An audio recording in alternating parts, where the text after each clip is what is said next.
말씀의 소리, 기도의 소리, 찬양의 소리로 하나 되는 소리하나교회 주일 예배를 하나님께 드리도록 하겠습니다. 먼저 사도신경으로 우리들의 신앙을 고백하겠습니다. 나는 전능하신 아버지 하나님 천지의 창조주를 믿습니다. 나는 그의 유일하신 아들 우리 주 예수 그리스도를 믿습니다. 그는 성령으로 잉태되어 동정녀 마리아에게서 나시고 본디오 빌라도에게 고난을 받아 십자가에 못 박혀 죽으시고 장사된 지 사흘 만에 죽은 자 가운데서 다시 살아나셨으며 하늘에 오르시어 전능하신 아버지 하나님 우편에 앉아 계시다가 거기로부터 살아있는 자와 죽은 자를 심판하러 오십니다. 나는 성령을 믿으며 거룩한 공교회와 성도의 교제와 죄를 용서받는 것과 몸의 부활과 영생을 믿습니다. 아멘. 다 함께 찬송가 27장 빛나고 높은 보좌와 함께 찬양하겠습니다.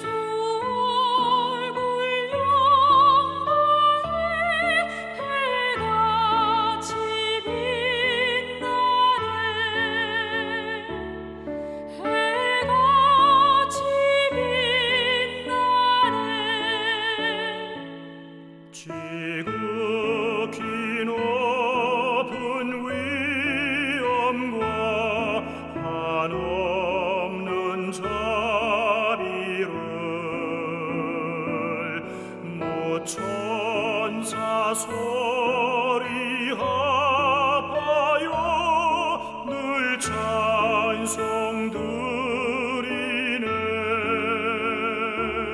늘 찬송 드리네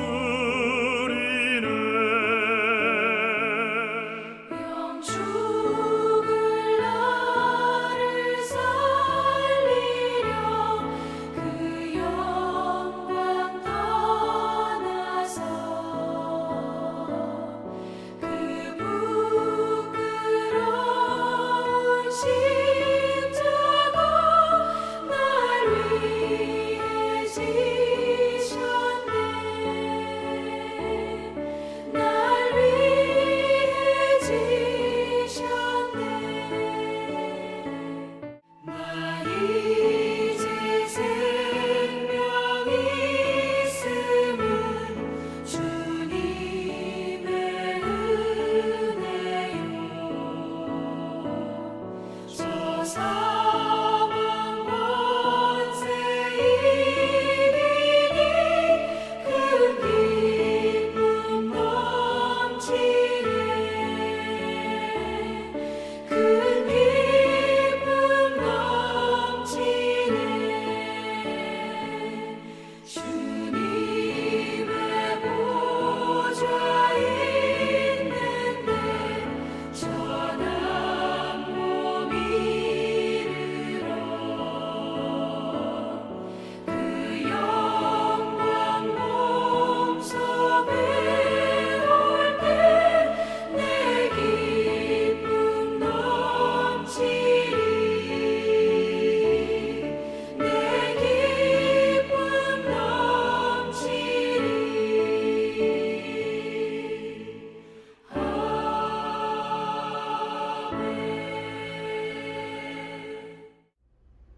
오늘 함께 보실 하나님의 귀하고 복된 말씀은 느헤미야 13장 29절로 31절까지 말씀입니다. 우리 함께 합독하겠습니다. 내 하나님이여, 그들이 제사장의 직분을 더럽히고 제사장의 직분과 레위 사람에 대한 언약을 어겼사오니 그들을 기억하옵소서. 내가 이와 같이 그들에게 이방 사람을 떠나게 하여 그들을 깨끗하게 하고 또 제사장과 레위 사람의 반열을 세워 각각 자기의 일을 맡게 하고 또 정한 기한에 나무와 처음 익은 것을 드리게 하였사오니 내 하나님이여 나를 기억하사 복을 주옵소서. 지난 화요일에 2022년 카타르 월드컵 아시아 최종 예선 B조 8차전 베트남 대 중국의 축구 경기가 있었습니다. 사실 베트남은 그동안 치루어진 7번의 예선 경기를 모두 패했기 때문에 이미 월드컵 본선 진출은 탈락 확정이었고, 더욱이 상대는 A매치에서 단 한 번도 이긴 적이 없는 중국이었기에 대다수의 사람들과 언론은 베트남이 질 것을 당연하게 예상했습니다. 그럼에도 베트남 대표팀을 맡고 있던 박항서 감독님은 탈락이 확정되었음에도 불구하고, 상대가 중국임에도 불구하고 선수들을 비난하지 마십시오. 모든 결과의 책임은 감독인 저에게 있고 우리는 최선을 다해 경기에 임할 것입니다라는 말을 남겼습니다. 그리고 시작된 베트남과 중국의 대결. 그런데 경기를 마치는 휘슬이 울리면서 베트남 팀이 환호하는 것입니다. 베트남이 중국을 무려 3대1로 이긴 것입니다. 동남아시아 국가 중에 월드컵 최종 예선에 참가하여 이번에 승리한 것은 베트남이 처음이고, 더욱이 앞서 7경기를 모두 패한 베트남이 중국을 상대로 첫 번째 승리를 거뒀다는 것은 실로 엄청난 결과였습니다. 경기 후에 박항서 감독님은 비록 월드컵 본선에는 진출하지 못하지만 우리는 계속해서 모든 경기마다 최선을 다할 거라는 이 포부를 밝혔습니다. 기대와 희망을 갖고 준비한 월드컵 본선 진출은 실패하였지만, 그럼에도 현재의 상황이 아니라 앞으로 있을 경기에 최선을 다해 준비하겠다라는 그의 답변은 진정한 지도자의 리더십이란 무엇인지를 생각하게 해주었습니다. 사랑하는 여러분, 믿음의 성도들도 그렇습니다. 신앙 안에서 계획을 세웠지만 그 계획이 뜻대로 이루어지지 않을 수가 있고, 심지어 그 모든 계획이 무산될 수도 있습니다. 하지만 믿음의 성도는 그럴 때 세상 사람들과 똑같이 반응한 것이 아니라 달라야 됩니다. 믿음의 성도는 달라야 됩니다. 오늘 느헤미야 13장은 바로 우리들에게 그것을 가르쳐주고 있는 것입니다. 느헤미야가 페르시아 왕의 술 맡은 관원으로 재직하던 중 형제 하나냐를 통해 유다와 예루살렘의 암담한 소식을 듣게 됩니다. 그래서 페르시아 왕의 허락하에 예루살렘의 총독으로 임명이 되어 산발락과 도비야 또 게셈 등 많은 사람들이 방해와 협박에도 불구하고 한 손에는 무기, 한 손에는 도구를 들고 24시간 교대로 밤새 일을 하며 이 무너진 성벽을 무려 52일 만에 재건합니다.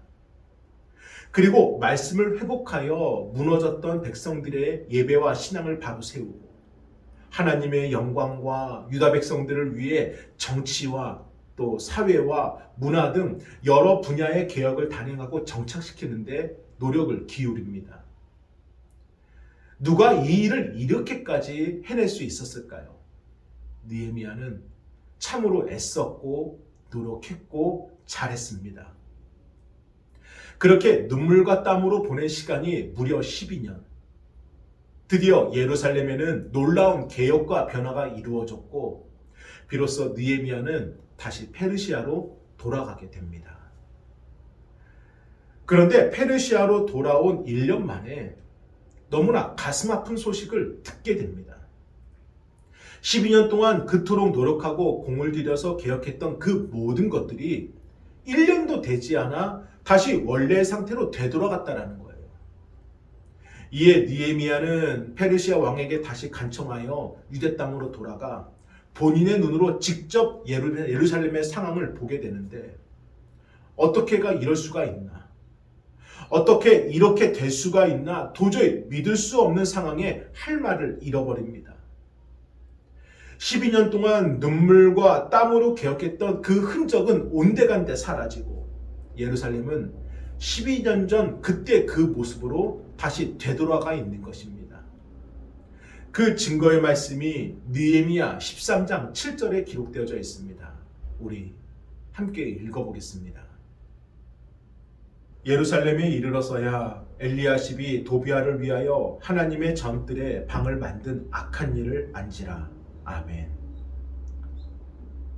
제사장과 레위인만 들어갈 수 있는 이 성전에다가 정치인이었던 도비아가 자신의 개인 사무실을 차려놓고 온갖 부정과 부패를 행하고 있는 겁니다. 우리 느헤미야 13장 10절도 함께 읽어보겠습니다. 내가 또 알아본즉 레위 사람들이 받을 몫을 주지 아니하였으므로 그 직무를 행하는 레위 사람들과 노래하는 자들이 각각 자기 밭으로 도망하였기로. 아멘. 성전을 섬기고 성전에서 일해야 될 레위 사람들은 생활비가 없다라는 이유로 지켜야 될 성전을 버리고 시장으로 밭으로 노동의 자리로 나가버렸다는 것입니다. 이게 전부가 아닙니다. 느헤미야 13장 16절도 함께 읽어보겠습니다. 또 두로 사람이 예루살렘에 살며 물고기와 각양 물건을 가져다가 안식일에 예루살렘에서도 유다 자손에게 팔기로. 아멘. 안식일에, 그것도 성전 앞에서 장사를 하였다는 것입니다.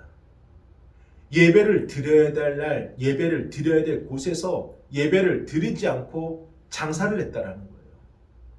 심지어 느헤미야 13장 27절은 폐기했던 법도 어기게 됨을 보여줍니다. 함께 읽어보겠습니다. 너희가 이방 여인을 아내로 맞아 이 모든 큰 악을 행하여 우리 하나님께 범죄하는 것을 우리가 어찌 용납하겠느냐. 아멘. 느헤미야가 그토록 막았던 이방 여인들과의 혼합 결혼까지 다시 시작되었다는 것입니다. 사랑하는 여러분, 하나님의 성전이 개인의 욕심을 채우기 위한 불의한 도구로 사용되어지고, 하나님의 성전을 지켜야 될 사명자들은 물질 때문에 세상에 나가버리고, 거룩하게 구별하여 지켜야 될 안식일날 성전은 장사꾼들의 시장통이 되어버리고, 법으로 금지했던 이방 여인들과의 혼합 결혼의 그 약조는 너무 쉽게 깨져버렸습니다. 무려 12년 동안 적들의 온갖 위협 속에서도 목숨을 걸고 버티며 성벽을 재건했는데, 오로지 하나님의 영광과 백성들을 위해 어떠한 말이 들려도, 어떠한 오해를 받아도 묵묵히 그저 열심히 앞만 보고 달려갔는데, 그 모든 12년의 노력이 지금 어떻게 됐다는 것입니까? 세상 말로 말짱 도루묵이 되었다는 거예요. 우리가 일상에서 겪는 일만 하더라도 우리의 마음에 큰 번뇌가 됩니다. 내 사랑하는 자녀가 1년 동안 정말 열심히 공부해서 학교와 집을 오가며 밤에 잠도 못 자면서 머리카락 빠져가면서 열심히 준비했는데, 원하는 그 대학에 들어가지 못했을 때 느끼는 그 좌절과 상실감은 너무나도 큽니다. 내가 정말 믿었던 사람인데, 심지어 피를 나눈 형제이고 친척인데, 그동안 아끼고 평생 모았던 이 목돈을 그 사람 때문에 한순간에 잃어버렸을 때, 그때 느끼는 그 배신과 절망감은 너무나도 이 말로 표현 못할 정도로 이 가슴이 찢어집니다. 더욱이 기도 열심히 해서 여기까지 온 가정인데, 어느 날 찾아온 그 질병의 아픔으로 인해서 우리 가정이 깨져면은 그때 드는 그 허망한 마음은 말로 표현할 수가 없습니다. 이처럼 우리가 일생이 아니라 잠깐 느끼는 일상의 그 아픔조차도 우리의 마음을 이렇게 힘들게 하는데, 무려 12년 동안 목숨을 걸고 달려온 길이었습니다. 자신의 모든 것을 걸고 하나님의 영광을 위해 계획했었고, 또 그렇게 될 것임을 믿었고, 그렇게 했고 분명히 이루었습니다. 그런데요, 그 모든 것이 1년도 되지 않아 다 무너져 버린 겁니다. 아니, 예전보다 더 엉망진창이 된 것입니다. 자, 그러면 일반적인 사람이라면 이러한 상황에서 어떤 마음이 들까요? 그동안 믿었던 사람들에 대한 배신과 분노가 들 것이고, 내가 지금까지 뭐 했나라는 허탈감이 생길 것이고, 너희는 역시 안 된다는 이 부정적인 생각에 사로잡힐 것입니다. 이것이 일반적인 생각이에요. 그러면서 이제 그만하자. 여기까지 애썼는데도 이렇게 안 되면 안 되는 거야 라고 포기할 것입니다. 그런데 느헤미야는 달랐다는 것입니다. 세상 사람들과 똑같이 생각하고 똑같이 반응하지 않았다라는 거예요. 우리 그 증거의 말씀 느헤미야 13장 8절과 9절을 함께 읽어보겠습니다. 내가 심히 근심하여 도비아의 세간을 그 방 밖으로 다 내어던지고 명령하여 그 방을 정결하게 하고 하나님의 전의 그릇과 소재물과 유향을 다시 그리로 들여놓았느니라. 아멘. 느헤미야는 제일 먼저 성전에 만들어졌던 이 정치꾼 도비아의 방을 정리해버립니다. 이것은 성전의 기능을 다시 회복시키려고 이 기득권과 맞서 싸웠다라는 거예요. 그러니 도비아를 비롯한 정치꾼들이 가만히 있었을까요? 온갖 정치적인 힘으로 느헤미야를 괴롭히고 누리고 협박했을 것입니다. 하지만 느헤미야는 그럼에도 불구하고 원래 성전의 기능을 회복시키려고 이 기득권과 맞서 싸우며 다시 개혁을 시작합니다. 그리고 성전을 떠났던 레위인들을 다시 불러들입니다. 그리고 성전을 지키게 합니다. 또한 안식일 날 성전에서 장사하는 것을 철저하게 막아버리고 이방 여인들과 혼합 결혼한 사람들을 찾아내어 그들을 엄벌로 다스리며 다시는 그 같은 죄악을 범하지 않도록 맹세를 받아냅니다. 그런데요, 사실 이 모든 노력은 이미 12년 전에 느헤미야가 했었던 일입니다. 이미 그가 그때 눈물과 땀을 흘리며 이루었던 개혁이에요. 그럼에도 그는 다시 처음부터 시작합니다. 억울하고 분노에 휩싸려 포기하고 버리고 떠나는 것이 아니라 무너진 그것들 안에서 다시 처음부터 하나씩 세워 나가는 겁니다. 저는 그래서 생각해 봤습니다. 이렇게 충성되고 신실한 느헤미야가 성공한 개혁가요, 하나님의 종이요, 또 신실한 사람으로 성경에 기록하려 했다면은 사실 느헤미야는 이 12장에서 끝났어야 했습니다. 그래서 느헤미야를 통해 많은 사람들에게 열심히 노력하면 된다는 것을 가르쳐주고 하나님의 은혜가 그렇게 부어진다는 걸 통해서 좋은 귀감을 남길 수가 있었습니다. 그런데 느헤미야 13장이 붙으면서 12년 동안 공들였던 모든 개혁이 물거품이 되고 다시 모든 것이 원래 상태로 되돌아갔다는 이야기로 느헤미야서가 마무리돼요. 그러니 아니 이게 뭐지? 아니 그동안 노력했던 것은 다 헛된 노력인가? 하나님의 은혜가 아니었던가? 우리가 아무리 노력해도 안 되는 건 안 되는 건가? 이런 생각이 안 들까요? 그렇다면 왜 하나님께서 느헤미야 13장을 통해 개혁이 실패하고 다시 도전해야 될 이 힘든 상황을 기록하게 하셨을까요? 여기에는 지금 우리를 향한 하나님의 기쁘신 가르침이 담겨 있습니다. 저를 따라 여러분의 자리에서 선포합니다. 성도라면 어떻게 살아야 하는가? 성도라면 어떻게 살아야 하는가? 성도라면 오늘을 어떻게 살아야 될까요? 성도라면 오늘 실패와 실망 속에서 어떻게 견뎌야 될까요? 사랑하는 여러분, 성도의 삶이란 일평생 아무 탈 없이 평안히 살다가 조용히 떠나는 삶이 아닙니다. 성도의 자리는 365일 은혜와 기쁨과 평강과 감사가 가득한 그러한 자리가 아니에요. 매일 반복되는 세상의 유혹과 시험과 싸워야 하는 삶이고 고통과 눈물과 아픔을 끌어안고 실패와 이 실망을 버티고 버텨야 되는 자리인 것입니다. 그래서 느헤미야 13장은 성도라면 어떻게 살아야 되는가라는 이 질문에 이 가르침을 우리에게 주는 겁니다. 또다시 도전하라. 또다시 도전하라. 사실 느헤미야라고 다시 도전하고 싶다는 그런 마음이 컸을까요? 아니요. 그도 사람입니다. 암담한 마음 위에 황망한 마음까지 그는 왜 안 들었겠습니까? 12년 전에 그가 겪었던 수많은 어려움들 그는 어찌 잊고 있었겠습니까? 그때 사람들의 위협과 그 공포가 여전히 느헤미야 속에는 분명히 있었을 것입니다. 그럼에도 그 힘들고 어려운 개혁에 느헤미야가 또다시 도전하려 하는 것은 무엇일까요? 그가 그 힘들고 괴로웠던 기억이 있음에도 불구하고 또다시 도전할 수 있었던 그 힘은 무엇일까요? 그것은 하나님이 자신과 함께 했음을 경험했기 때문입니다. 김관성 목사님은 SNS에 인연으로 맺은 14명의 성도들과 함께 2015년 경기도 고양 행신역 앞에 상가에 이 행신 침례교회를 개척하셨습니다. 그리고 하나님의 은혜로 2018년에 현재의 교회로 이전하면서 지금은 부교역자 6명과 성도 300명이 예배하는 건강하게 성장한 교회로 부흥하였습니다.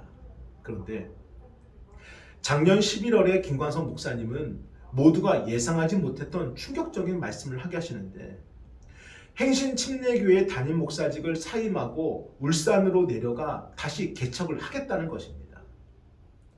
성도들은 놀랐습니다. 누가 우리 목사님을 괴롭혔나? 아니 교회에서 뭐 서운하게 된 것이 있나? 뭐 발목을 잡힌 일이 있나? 교회에 무슨 일이 있나? 등등. 하지만 김관성 목사님은 행신교회가 여기까지 세워질 수 있었던 것은 오로지 하나님의 놀라운 은혜였기에 더욱 이곳에만 머물러 있으면 안 된다는 그러한 강력한 메시지를 받으셨다는 것입니다. 동시에 이러한 코로나 시기에 그렇지 않아도 교회 개척이 불가능하다고 말하는 이 시절에 경험이 없는 부목사들을 등을 떠밀러서 교회 개척이라는 사주로 몰아내는 것이 아니라 하나님께서 일을 잘할 수 있는 사람, 일을 해본 사람을 통해 개척하는 것이 맞다라는 음성을 주셨다라는 거예요. 그래서 본인이 개척을 해봤고 본인이 또 놀라운 하나님의 성장을 이룬 것을 경험했기 때문에 자신이 적임자라는 생각에 자신과 자신의 아내와 아이들과 함께 떠난다라는 말을 남겼습니다. 그리고 김관성 목사님은 교인들 투표를 통해 그 교회를 섬기고 계시는 부목사님에게 담임 목사직을 맡기고 현재는 2022년 12월에 울산에 개척을 놓고 기도로 준비하고 계십니다. 사랑하는 여러분, 비록 성벽은 무너졌고 사방의 적들이 느헤미야를 방해하고 자신을 협박하였지만 하나님이 자신과 함께 하셨음을 느헤미야는 경험했기 때문입니다. 그래서 환경적으로 숫자적으로 모든 것이 무너진 그 순간에도 하나님이 내 편이 되시고 나를 도우시고 지금도 나와 함께 하시며 하나님은 내가 하는 일을 기뻐하실 거라는 믿음과 확신을 갖고 있었기 때문에 느헤미야는 다시 도전할 수 있었던 것입니다. 물론 사람들의 눈에는 그렇게 안 보여요. 또 헛수고하네. 안 될 걸 저렇게 애쓰고 있네. 어차피 실패할 건데 라고요. 무모하게 느헤미야를 분명히 바라봤을 것입니다. 하지만 하나님도 그렇게 느헤미야를 바라봤을까요? 그것이 아니라는 것입니다. 우리 느헤미야 13장 14절을 함께 읽어보겠습니다. 내 하나님이여 이 일로 말미암아 나를 기억하옵소서. 내 하나님의 정과 그 모든 직무를 위하여 내가 행한 선한 일을 도말하지 마옵소서. 아멘. 지금 형편과 처지가 어떠하든 하나님이 내 편이 되어주시고 하나님이 지금도 나와 함께한다는 믿음으로 부르짖게 하시는 하나님. 느헤미야의 기도하는 이 모습이 바로 하나님의 응답이었습니다. 사랑하는 여러분, 우리도 그러합니다. 우리가 계획했던 모든 것들이 다 무너질 때가 있어요. 정말 열심을 다해 준비했고 최선을 다해 달려왔지만 그 결과가 흡족하지 않을 수가 있고 심지어 사람들과의 관계가 깨지고 오해가 쌓일 수도 있습니다. 하지만 믿음의 성도는 달라야 됩니다. 믿음의 성도는 그때 그 자리에서 세상 사람들과 함께 모든 것을 포기하고 멈추는 것이 아니라 하나님을 믿고 다시 일어나 다시 도전하는 겁니다. 그러면 긍휼하신 하나님께서 기도하도록 만들어주신 나를 통해 다시금 우리를 인정해 주신다는 겁니다. 이것이 오늘 본문 느헤미야 13장이 우리에게 주는 메시지입니다. 그러므로 안 된다라는 말은 하지 마십시오. 그래도 일어나는 사람, 그래도 다시 도전하는 사람, 바로 그 사람을 하나님께서 주목하시고 반드시 그 사람을 도우실 것이며 반드시 그 사람을 통해 일하십니다. 그러므로 다시 도전하고 다시 시작하고 다시 일어나십시오. 오직 여호와를 앙망하는 자는 새 힘을 얻으리니 독수리가 날개치며 올라감 같을 것이요 다른 박질하여도 곤비하지 아니하겠고 걸어가도 피곤하지 아니하리로다. 아멘. 다시 일어서려 할 때 하나님이 반드시 새 힘을 허락해 주십니다. 오늘 우리는 다시 시작하는 겁니다. 내일도 우리는 다시 시작하는 것입니다. 그것이 미련하고 힘든 것이 아니라 믿음의 성도이기 때문에 가야 될 길인 것입니다. 저는 그 길을 함께 감당할 수 있는 우리 모두가 되길 주님의 이름으로 축원합니다. 아멘. 기도하겠습니다.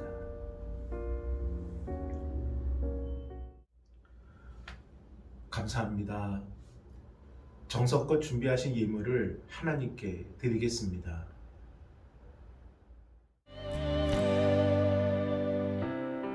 기도를 멈추지 마라.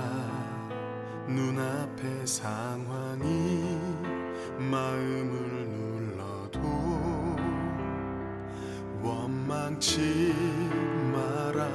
너의 입을 지켜라.